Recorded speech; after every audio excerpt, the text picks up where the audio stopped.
Aire, bueno, ya hemos explicado. Bueno, vamos a hacer un par de recordatorios que tienen que ver con el día de hoy y con el día de ayer.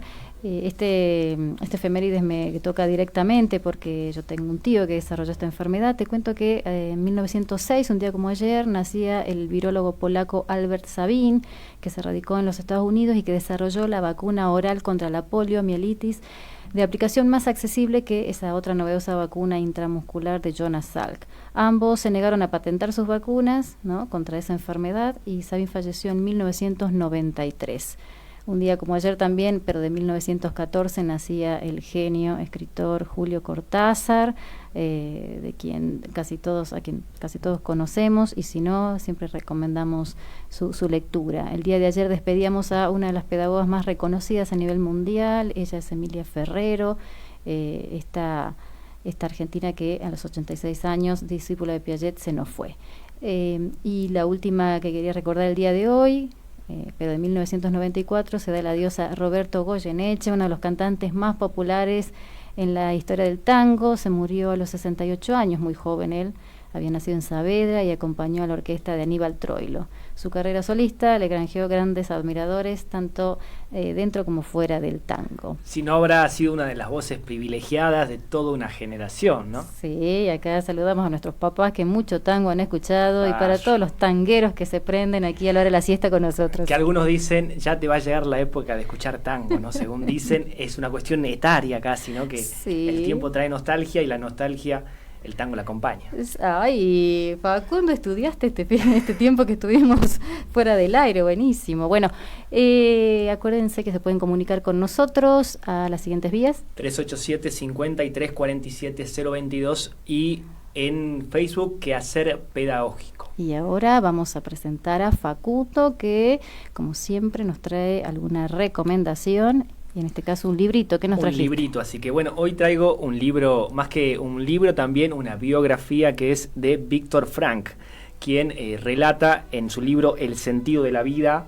Un libro muy interesante, un libro que encontré así como, viste, cuando uno va a la biblioteca, va a las librerías y dice, a ver, ¿qué puedo leer? Títulos, biografías, y lee la reseña. Me interesó la reseña y me puse a leer este libro, y cuenta la historia de un sobreviviente, la historia de Viktor Frankl, quien nace en 1905, y Viktor Frankl fue un famoso neurólogo, psiquiatra y filósofo austriaco.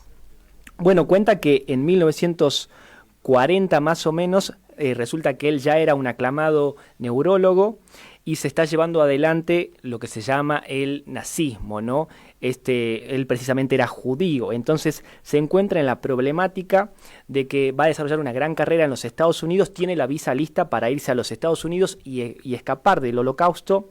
Sin embargo, tiene la gran contradicción de que sus padres no consiguen la visa, y por tanto la pregunta que se hace es, ¿debo irme y ser un aclamado en los Estados Unidos o debo quedarme?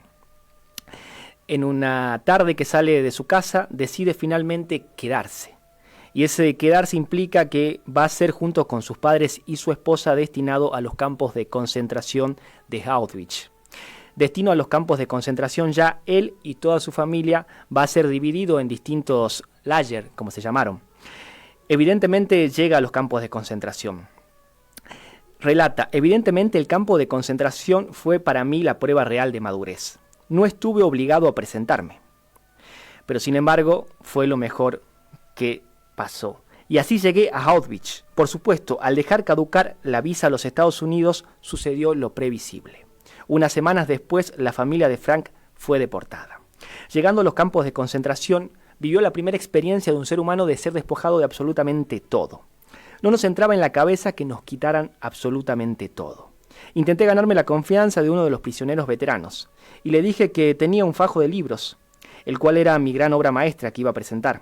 Sin embargo, él se sonrió y dijo una palabra omnipresente en la jerga Lager: mierda. Así rompió entonces su manuscrito, el manuscrito más importante que tenía en la vida. Experimenta entonces Viktor Frankl la existencia desnuda en los campos de concentración. Corre 1942 y él está en uno de los campos de concentración más difíciles que va a enfrentar. Mientras esperábamos la ducha, se nos hizo patente nuestra desnudez, señala, en su sentido literal. Éramos solamente un cuerpo, nada más. Solo poseíamos la existencia desnuda. ¿Qué vínculo material me ligaba a la vida anterior? En mi caso eran las gafas y el cinturón, pero a este último pronto tuve que intercambiarlo por un pedazo de pan. Él relata, y es interesante, las primeras reacciones que va a experimentar alguien que va a ser despojado de su vida y va a ser deportado a un campo de concentración.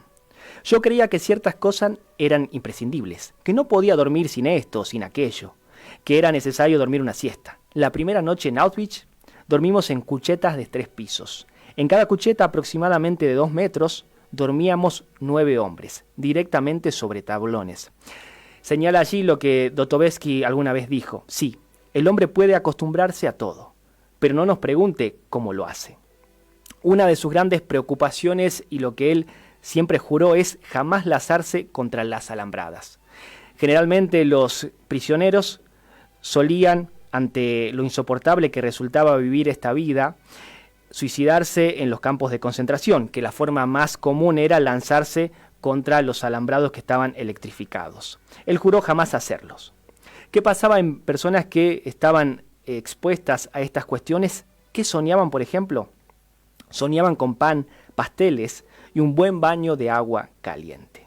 Esto era psicológicamente difícil, pero ¿qué más quedaba si solamente tenían el gran sueño de poder comer algo? Cuando la vida se reduce a absolutamente nada, pequeños detalles quedan para ser recordados. El mundo al que yo pertenecía ya no existía. Yo me veía tomando el autobús, abriendo la puerta de mi apartamento, contestando el teléfono, encendiendo las luces. Nuestros pensamientos a menudo se concentraban en esos detalles insignificantes que con tanta intensidad casi nos hacían llorar. También había algunos relatos de fuga. Sucedía, por ejemplo, que los prisioneros tenían esa idea de poder fugarse.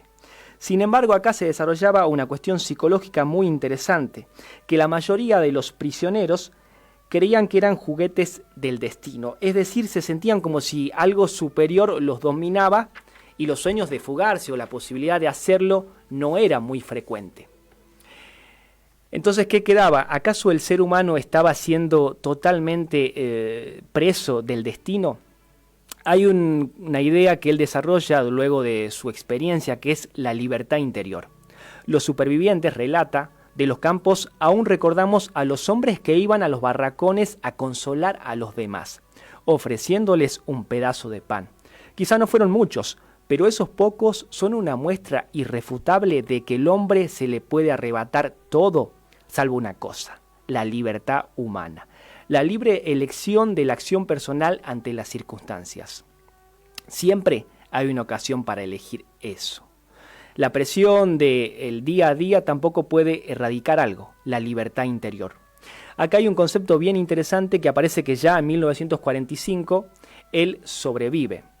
Se levanta la bandera blanca en los campos de concentración. Y esta gran experiencia que van a experimentar no solamente él, sino sus amigos, es qué pasa cuando alguien que estuvo 3, 4 años en campos de concentración, privado de su libertad y reducido a nada, le dicen finalmente sos libres. Bueno, él relata lo siguiente: con pasos torpes los prisioneros nos agolpamos en la puerta del campo. Observamos con recelo a nuestro alrededor y nos interrogamos unos a otros con la mirada. Luego, de manera rápida, nos agachamos y nos escabullimos para esquivar los golpes. Ya no había nadie de quien esquivar golpes. Aún más, los guardias nos ofrecían cigarrillos. Nos adentramos lentamente en la carretera. Enseguida notamos las piernas doloridas y finalmente pudimos decir: somos libres. Nos penetraba en nuestra conciencia. No comprendíamos el significado. Éramos libres, pero aún no podíamos asimilarlos. Entonces llegan a una situación distinta. En el atardecer se encuentran muchos de los que habían sido ya libres y unos a otros se preguntan en un tono confidencial: dime, ¿has sentido alegría hoy? Le preguntaba uno a otro diciendo si realmente el estar libre le daba alegría. El otro, avergonzado, contestó: sinceramente no. Es que el cuerpo desarrolla una serie de inhibiciones que la mente desde el primer momento adopta. Por ejemplo, cuentan en sus noches que solían comer durante horas y horas, podían ingerir un montón de cosas. Sin embargo, las cuestiones mentales, esas inhibiciones que le habían traído el estar en cautiverio tanto tiempo, eran difíciles de avanzar. Uno de los problemas también que surgían era el desahogo, es decir, sentirse avergonzados, humillados y querer vengarse de esa humillación. Uno de los que estaban sobreviviendo le cuenta lo siguiente a Viktor Frankl, quien fue su amigo. Le dijo: en una ocasión va a pasar lo siguiente. No me digas, tenía que admitir que me corten la mano si no lo empapo de sangre el día de mi regreso a casa. Él quería recalcar que no fue una mala persona, pero su reacción tal vez fue la única. Y sí, el haber estado tanto tiempo humillado y siendo preso, tal vez la primera sensación es de venganza. Sin embargo, los seres humanos necesitamos aprender a cómo sobrevivir, a que no necesitamos a otros y finalmente la venganza. Bueno, esta es la historia muy interesante de Viktor Frankl que se llama El sentido de la vida y relata un poco su vida en campos de concentración. La vida de un psicólogo, pero más aún la vida de un sobreviviente. Alguien que sobrevivió a los campos de concentración y que va a sufrir lo que un ser humano puede sufrir lo máximo. Es ser desterrado a la nada y simplemente estar desnudo y vivir con otros. La profunda reflexión sobre la vida humana, qué es lo importante en la existencia humana. Bueno, Viktor Frankl nos plantea los desafíos de repensar el sentido de la vida. Así que recomendación de lectura para esta semana, El sentido de la vida de Viktor Frankl.